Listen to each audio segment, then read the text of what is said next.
Our subject matter is quite aggressive for today's webinar, and it's about how to boost your firm's relevance. If you are a professional firm dealing with family businesses, this webinar is for you.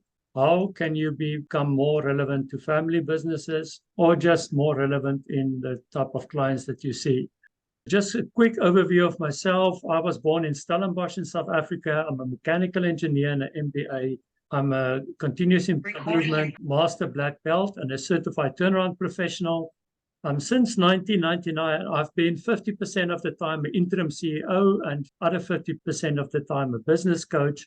But in 99 was the last time that I worked for a salary. This was for a US multinational coal mining equipment company in South Africa. I left and I became a 100% results-based business improvement consultant. So every month I would only charge 10% or a small percentage of the incremental cash flow that I would generate for my clients. I did this because I didn't want to become a consultant. I didn't think consultants were adding much value, and I was basically forcing myself to make a difference in this way. So I've been doing this for a long time now, and it was good validation to be a winner of the Large Transaction of the Year award. This was for a NASDAQ-listed company, Swisher Hygiene. Some of you may know Wayne Zenga and Steve Berard. They are known in the US as the roll-up legends. They started in the 70s with waste management and Blockbuster Video in the 80s and AutoNation. They were doing these industry roll-ups, and they were rolling up the cleaning chemical industry, and they got in trouble. The NASDAQ was shorting their stock. It was one of the most shorted stocks, and we were able to get them to cash flow positive for the first time since they got listed and helped them to sell to Ecolab. I was lucky to have two experiences in my career early on, which really opened my eyes to what I was capable of, but also my clients were capable of. I had to join the South African Navy in 1990. It was compulsory military training. As I went into basic training, Nelson Mandela was released from prison. So it was supposed to be 2 years. I only did 1 year compulsory training, but the Navy showed me things that I would swear were impossible. And I became aware that I am not the best judge of what I'm capable of, which was very important later on in my career, because I could then, as a coach, expect more from my clients. Also, my wife and I, Maria is on the call as well. We went to visit a cheetah farm in South Africa. I think it was 97, where in the left-hand camp, we saw cheetahs that were bred in captivity. They were purring and being very friendly. And on the right-hand side, there were cheetahs that just came in from Namibia, wild cheetahs, and they were charging the fence and their hair was standing upright. And it was the same species, but you could not believe that the same species could act that different. And that was a big eye-opener for me, to look at a company that was in trouble and look at what are they breeding. Are they breeding cheetahs on the left-hand side or on the right-hand side? Because it's the same species and you are in charge of the potential of the people in your business. So I wrote the book, The Forces of Progress. We'll talk about that a little bit. That was in 2006. And I also built a website, yoursensei.org, which is a people accelerator. And I'll show later how we use that in our turnarounds. So the state of the turnaround industry today, many of you may think this is a very cutthroat industry. There's a lot of competition. Turnaround firms are competing hard for getting banks business when a loan goes bad. But I've been on the TMA, the Turnaround Management Association's awards committee for almost 10 years now. And I look at the cases that are being submitted for the best turnarounds and transactions of the year.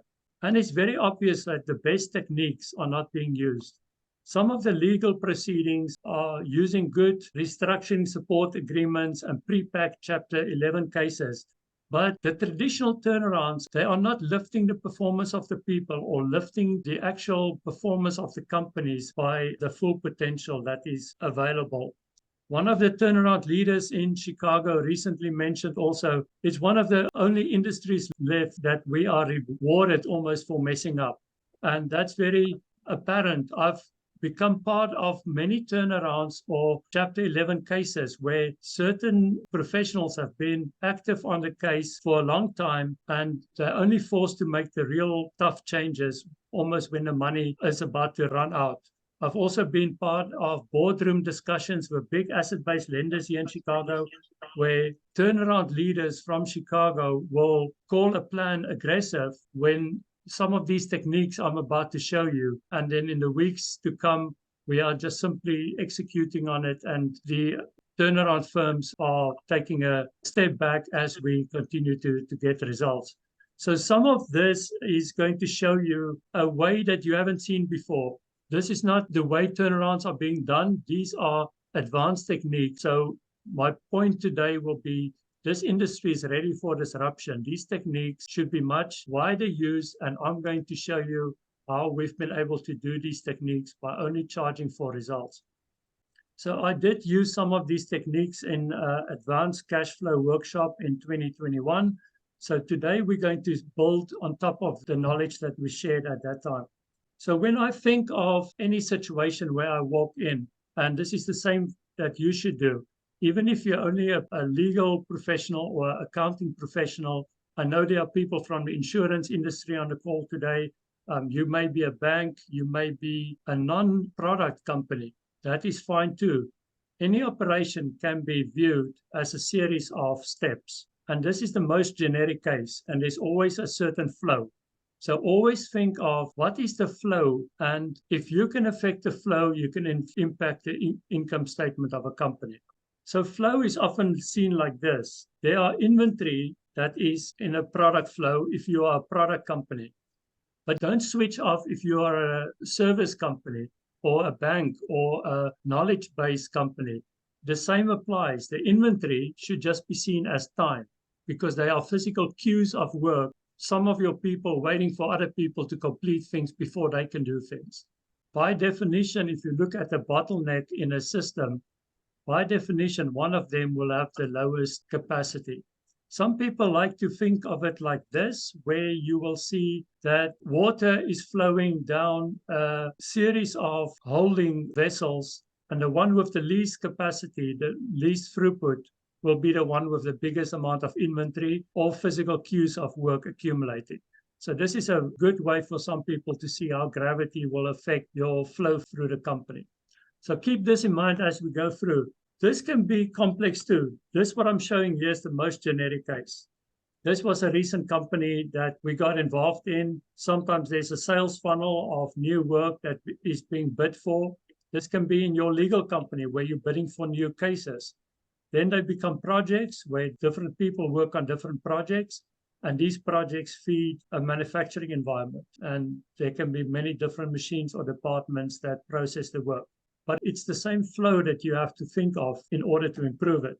Now, the question I have is, what will be the impact on the company's cash flow if we can improve the bottleneck of a company by 20%? And I'm calling it OEE. OEE is overall equipment effectiveness. I think I had it defined here. Overall equipment effectiveness is availability times performance times quality. Now you can Google this. This has been used for 30 years by the lean practitioners, but a lot of certified turnaround professionals or even turnaround practitioners do not know how to apply OEE properly in a projection for a company. And my assertion in this webinar is that that limits their accuracy of what they are able to project and the change they are able to make. So if we look at a 20% increase in OEE at the bottleneck, we see that within 5 weeks, in week 2, we can get 20% more throughput, more shipments, which is then collected. If we assume 30 days for AR and AP, it's then collected 30 days later, and we have 20% more in collections. That is because OEE translates 100% into shipments. You are basically getting 20% more done with the same people. Now, at the same time, I'm also going to show in this webinar how you can affect the receipts. If you think about a lot of turnaround situations, a lot of certified turnaround professionals will go into a situation and they will simply stop paying people. We had this case in Iowa recently where a bike importer, there was a financial advisor who just advised the company to stop importing bikes because the containers quadrupled in price. And we were able to show that there was a shortage in the market. They were still able to sell these bikes, and we reacted to product flows and we sold that company in 60 days. But in that case, a lot of people will simply stop paying, but we will show that you can still make payments, but at much lower pace, so that you can affect your collections by 90% over a base case. And this is the typical results that we see, and that is why I've been charged in these situations only for the difference in EBITDA or cash flow that I make. So large increases in 5 weeks. And if you speak to most banks or bankruptcy professionals, a lot of the accepted knowledge is that you cannot make fast changes or big changes in the first 13 weeks. And my point today is we should challenge this. It is possible. So in my book, The Forces of Progress, I talk about the 4 enemies of knowledge. Carlos Castaneda wrote a book, The Teachings of Don Juan, and he basically says that if a person starts learning, their intention is often vague and they're not sure where it's going to end up. And they're soon confronted with fear, which stops most people in their tracks. The advice is to defeat your enemy of fear. You should continue learning. So how this manifests in manufacturing or in distress situations is a company's fear is often getting them to release orders earlier or to get more inventory on hand because we're already late with the orders that we have. And that vicious cycle needs to be reversed. So I recently worked with a tool importer. I met with this person in a McDonald's and I asked him what his situation was. He's saying he was getting crushed by a big asset-based lender in Chicago. And I asked him for 2 things. I said, can you give me your on-hand quantities for every SKU that you have on hand today? And what is your movement per week for each one of those SKUs? So with that information, within 24 hours, I was able to tell him, I can generate so many millions in cash for you. It was more than $2 million, and he was maxed out on his borrowing base. So that made a big impression on him, and he retained us later that week to start the process. So we also guarantee availability while doing this. But let me show you how this works. Inventory simulation, which I will do. This will be a typical, this is from a healthcare company, but this will be a typical list of items that you will get from a client if you ask them. All you need is the demand per week and what they have on hand, the quantity on hand. For this one example, you will see they have 1,154 items on hand and they're using 12 per week. And that means they have 95 weeks on hand. And the simulation simply projects how if you only replenish when you need it, and on this case, it's on a 6-week basis. If you just replenish what you need, how much will you release in cash?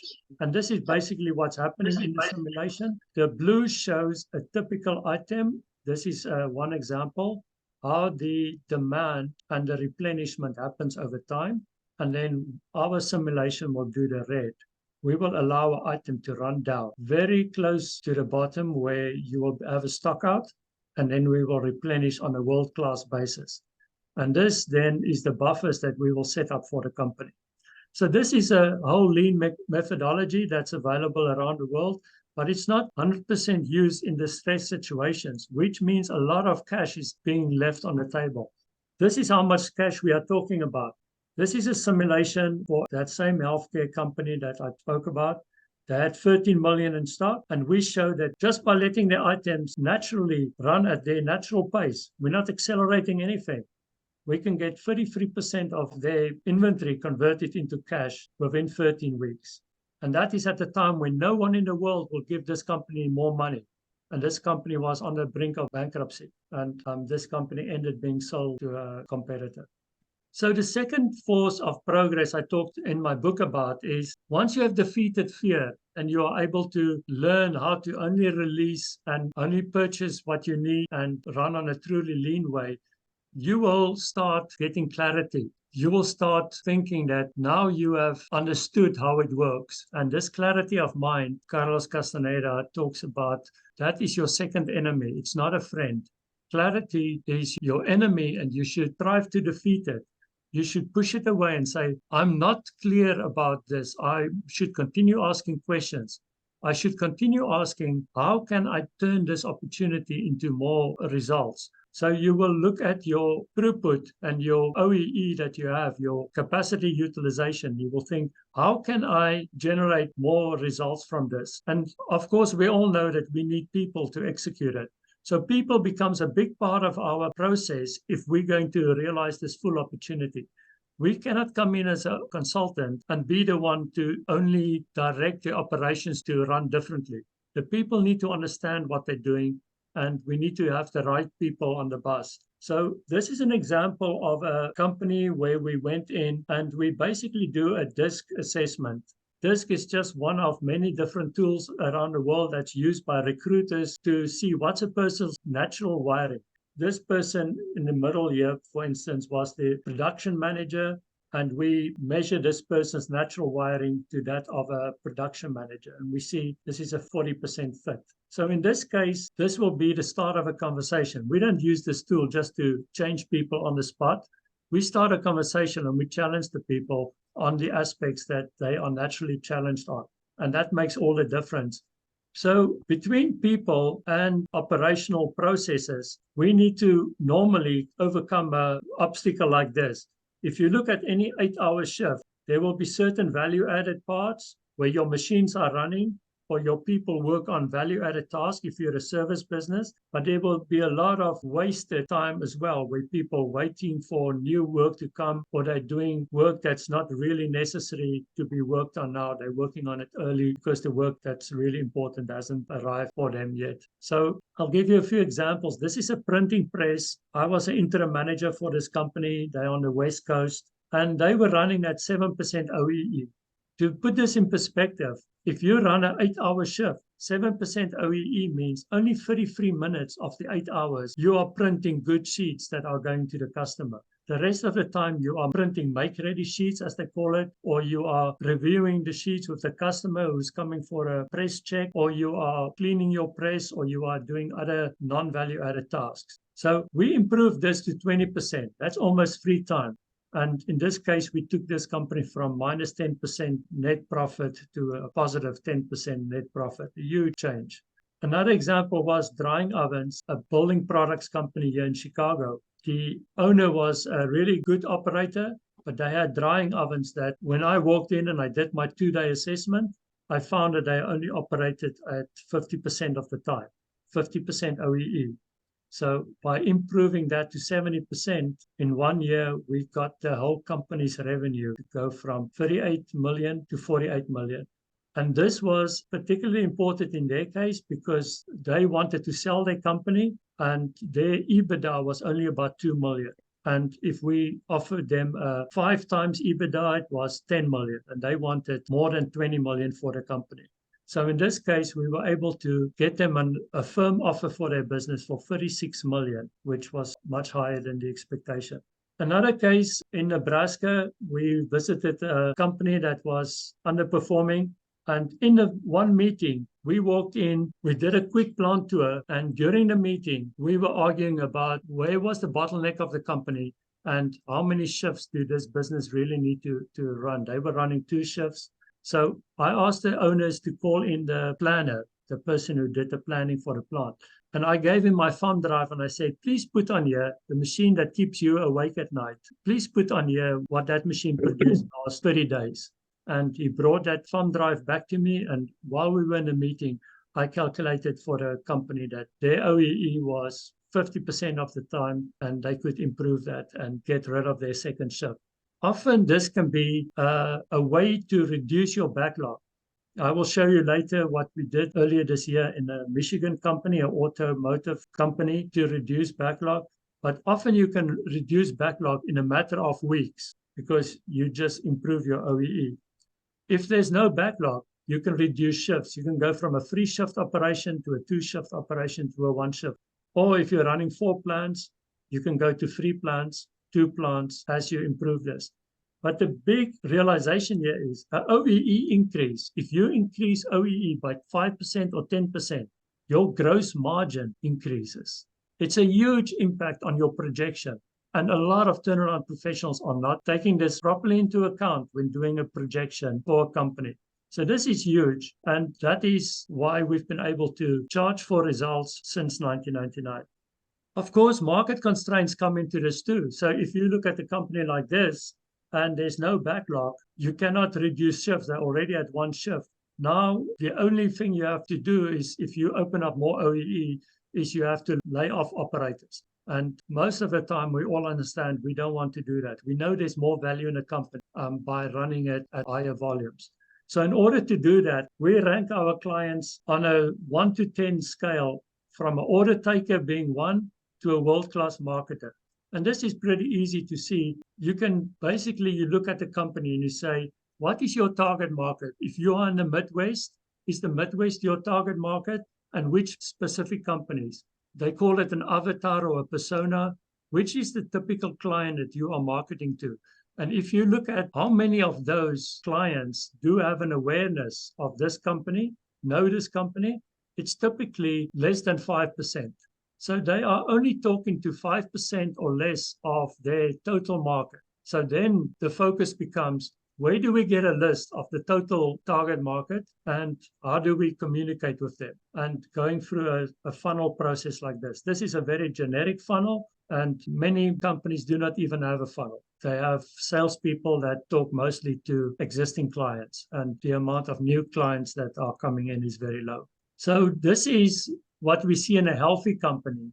We want to see multiple sales funnels running and each sales funnel having an upsell. You may offer a book or a small product as a first engagement tool. Then you will upsell to a course if you're a service business. Then you will upsell to coaching, and then you will upsell to another course. And this is what a good funnel will look like. And these are the type of marketing channels we challenge our clients by. We say, which of these have your clients at the moment? That 95% of the clients that you aren't speaking to, that haven't purchased from you in the past, where are they? Are they on LinkedIn? Are they on Instagram? If you're an Amazon seller, are they on Amazon? Can you advertise there? Can you do a mastermind? Will that be a place where they find you? Can you do LinkedIn learning courses? These are all different sales funnels that you could be running. Are there associations, trade associations that you should be part of to get into contact with them? And once you start challenging the companies, you start building your sales funnels and you increase your awareness to your full target market. So what you're basically doing is this flow chart. For each product or service that the client offers, you look at what is the traffic source where their potential clients are hanging out. You offer a lead magnet, some small product that engages them. Then you offer a tripwire, a small little purchase. They may purchase a webinar or they may purchase assessment. And then you take them into a core product, and then you have a profit maximizer that follows on that. And then you retarget and you remarket to them. And this cycle is what turns services into products. If you're a legal firm or an accounting firm or an insurance firm, formalizing all of the different services into products in this way and let them then run through sales funnels is the way to grow your market. This brings us to a third enemy of knowledge, which is power. Once you overcome fear and clarity of mind, Carlos Castaneda says people will start putting you in a position of power because they will see that you are in control of those enemies. But power is also an enemy. So managers should keep that in mind, because we should always push the power back to our people by empowering them. We talk about it a lot in business, but it's not done. I claim in my book that people who get a salary are totally blindfolded.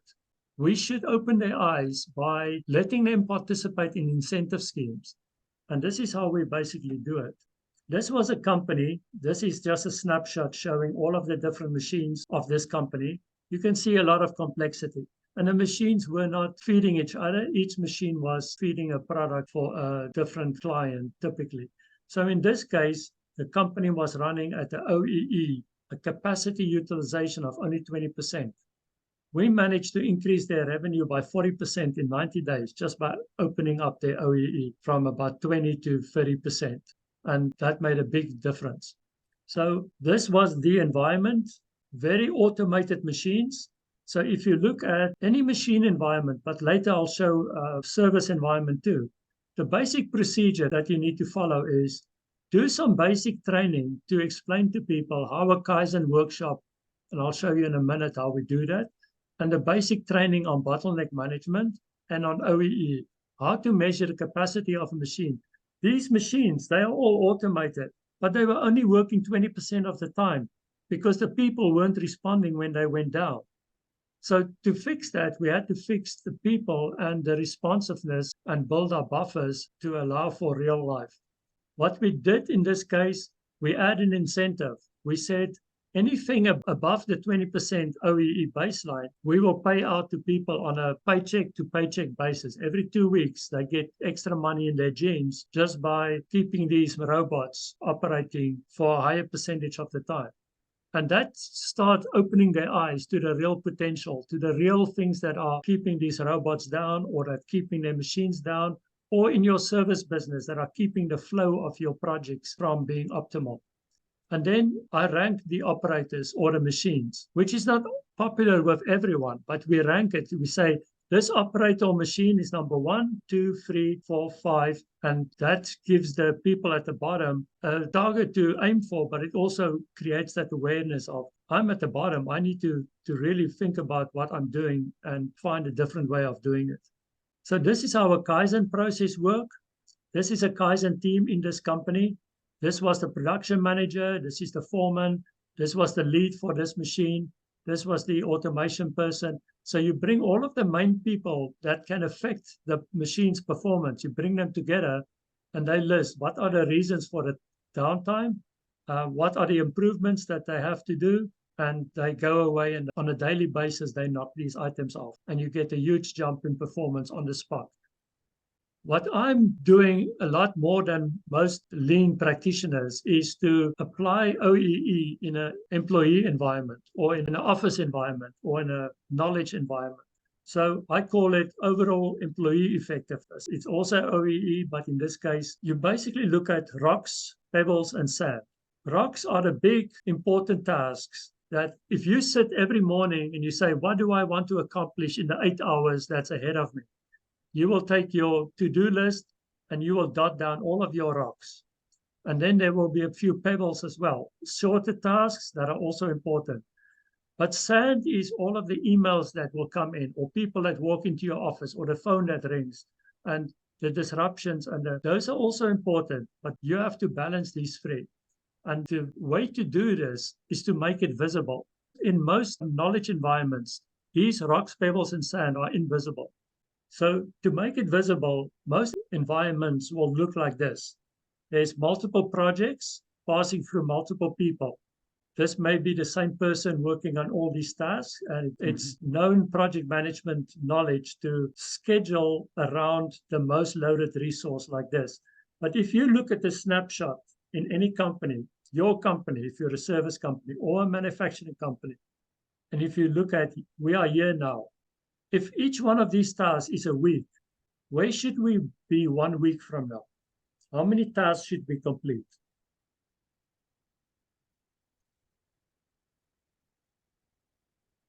And the answer is clear. 1 week later, we should be here. 1, 2, 3, 4, 5 tasks should be completed. And if we complete some of these other tasks, that's not optimal because the rest of the team cannot work to come to the ultimate deliverable. And if one of these tasks of these 5 are not completed and the other 4, that means there's an OEE, overall employee effectiveness of 80%. And if all 5 is complete, it's 100%. If they complete 6 and it's the right task, it can be 120%. So it's quite easy to do this in a knowledge environment. You don't need to be a product company. So I've done this in many environments. In a marketing group, they were marketing head bikes here in the US. 4 people, we just took their tasks, all of their rocks and pebbles. We forgot about the sand. So only on a Friday, in the beginning of or the end of the week, we will list all of their tasks for the next 40 hours for the next week. And then the next week, we will measure how many of those tasks are completed. And we rank the people from number 1 to number 4. We've done it in maintenance teams. We've done it in engineering groups. I've quadrupled the revenue of a company by running more projects like this across the same resources. This is a large company that Akash and I were in Miami earlier this year. Akash Amin is a director here at MorrisAnderson. He's a certified turnaround professional and a chief restructuring officer. And this company, you will see, is a software company for the logistics industry. They're in Sydney, Australia. They were presenting at a conference in 2018. I typically attend these conferences to learn what companies are doing around the world. And they have had such good results. I had to visit them. I couldn't believe what they were doing. So I visited them in Sydney in 2018. And you will see these big computers. What these teams are doing, they all work in small groups. They call pods.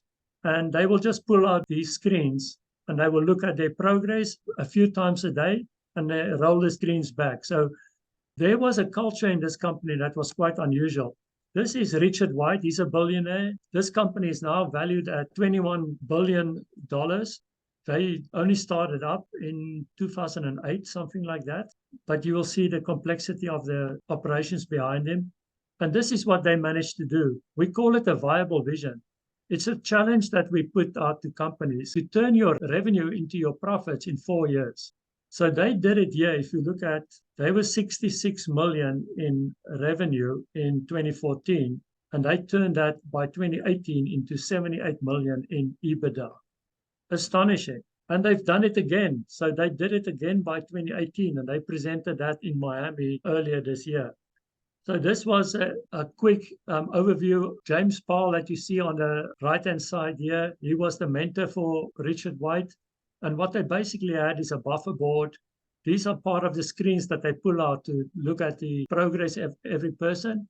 Every person is at the top here, and their tasks are the most urgent tasks at the top, are the queuing tasks at the bottom. So all they do when they roll out these boards is they will ask each other, I'm working on this task now. Are you ready with this next task? Because I'm supposed to get it. So if you're not going to be ready with it, I'm going to continue on this other task. And they just do that type of coordination twice a day, and they get a very high throughput through this group.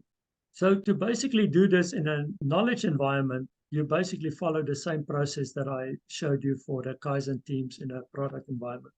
What I'm talking about here is not our knowledge only. This comes from the teachings of Taiichi, Ohno, Jack Welch. Ellie Goldratt has had a big influence on me and on this community where this knowledge is continued to be evolving, and Elon Musk as well. And people like Steve Jobs. Steve Jobs was famous for saying, my job is not to be nice to my people, my job is to make them better.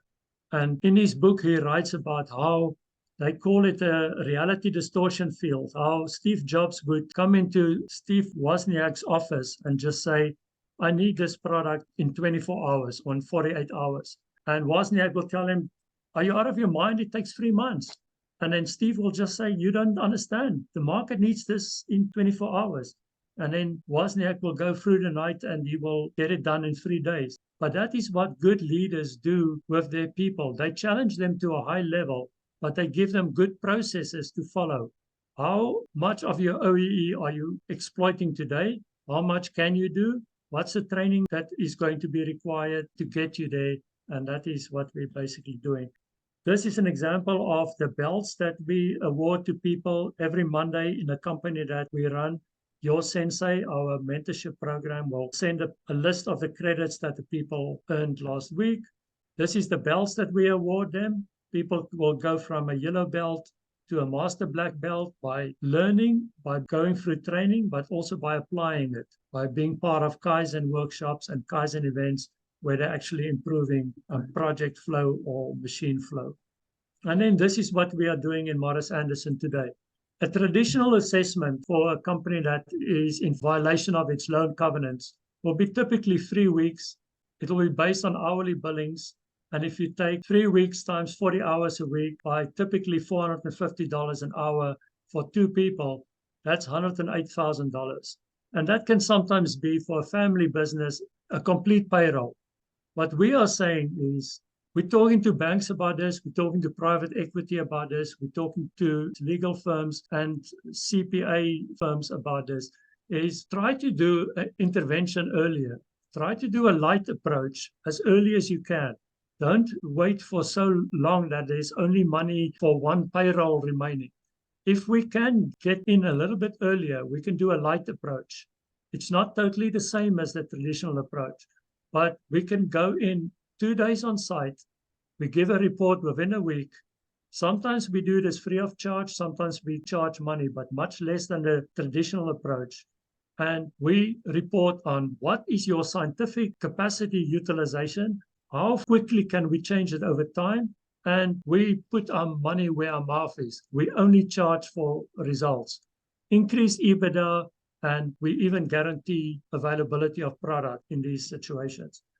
This is how a typical baseline will look. A client will be in trouble. They will experience some large issue. They will go maybe negative on their cash flow or EBITDA. And then we will come and we will project a new reality based on the changes we can make. And then we say, this is the baseline. Anything above this, we share 10 to 20% of. And this is what we call a blue ocean strategy. A blue ocean is to make your competition irrelevant, how to create uncontested market space and make your competition irrelevant. So we are saying we will do this on a light basis. Sometimes you pay very little for it. Sometimes if you bring us in too late, we are forced to charge, but we only charge for results. Therefore, we do it low cost and high value, a combination of that, which is truly innovative. Akash and I were talking in Miami earlier about how he applied some of these concepts to allied healthcare products and how he sold that company during bankruptcy. This is Akash and I with Bimlendra Jha. Bimlendra is also an international interim CEO. He was running the European operations for Tata before and one of the innovators. And these are some of the companies that will report at these international conferences. Walmart, Amazon, Delta Airlines, Ford, large companies. So by joining this knowledge, you are not only relying on MorrisAnderson or our book of knowledge. This is an international methodology that is being improved around the world all the time. So my challenge to you today is become part of the solution by challenging the status quo. When people say you cannot make large impact on family businesses in 13 weeks, say why not? Demand the use of scientific capacity tools like OEE and the people metrics that we showed. Use our light assessment to get an early view of the options and then participate with us to learn the techniques. Bring some of your people to participate on our projects so that you can have a front row seat, and even some of your people may be able to earn belts if they participate on our projects. So that is a way that you can bring these best solutions to your business owner clients when they need it both. So hopefully you saw some new techniques and look out for the next opportunity to use it. I'm sure you can't wait to see how this works in practice. I'm open to any questions. We do have a few minutes left. Are there any questions or maybe some comments from Akash or anyone who has applied this in cases? I think this is excellent. Thank you, Kobus. It's sort of quite enlightening. Yeah, you work in an insurance industry, right, Richard? Yes, Service environment. I'm moving out of that, so I'm cutting my days on that contract. That's one of my biggest clients. And then, see, New Zealand doesn't have a turnaround industry, so to speak. So I think I'm one of the few members of the TMA. I'm the only certified turnaround analyst in New Zealand. So I'm trying to break through. That's a slow process, but yeah, the project I'm working on at the moment is an insurance, and it's fixing up premiums that have been mispriced historically. Excellent. Yeah, we often see that people, even professionals, will come and they will make suggested product cuts way too early. When you look at the capacity of a company, even if it's a people-based or knowledge-based service environment, you are much better delaying how much you must raise prices until you know what is the true OEE that you can get out of your people. Once you've run for a few weeks, it typically takes 6 weeks. When your team for 6 weeks have been under an incentive environment where they are ranked from number 1 to number 10 on their performance, and they can really learn and see what are the best doing, what are the worst people doing. That raises the throughput in any environment, whether it's a product company or service. Then you are changing the whole nature of your income statement. Where you used to have a gross margin of, say, 30%, you sometimes move that up to 40, 50% by doing more with the same. And then sometimes your pricing issues take care of themselves. But you can also now project that forward and say, how much price increases must you really pass in the market, and how much consolidation is possible for the whole company. So it just opens your mind so much to do a proper scientific projection on what can be done in any environment. I know there's many examples I can give on how this was applied, but the best way to learn is pick one of your clients and see how this works and become part of the process. Get your own yellow belt, see how a Kaizen event works. So we just encourage you to rethink the process and use these innovative tools for the benefit of your clients. Yeah, thanks for the presentation, Kobus. I would think private equity firms that have, 10, 20 portfolio companies, there must be at least, 20 or 30% that would be interested in, improving their EBITDA. So yes. It's just hard to imagine otherwise. Yes. Thanks, everyone. I appreciate it. And let's see how this can be applied. Thanks, Kobus. Thank you. Bye. Thanks, Okay, Pebbles. bye-bye.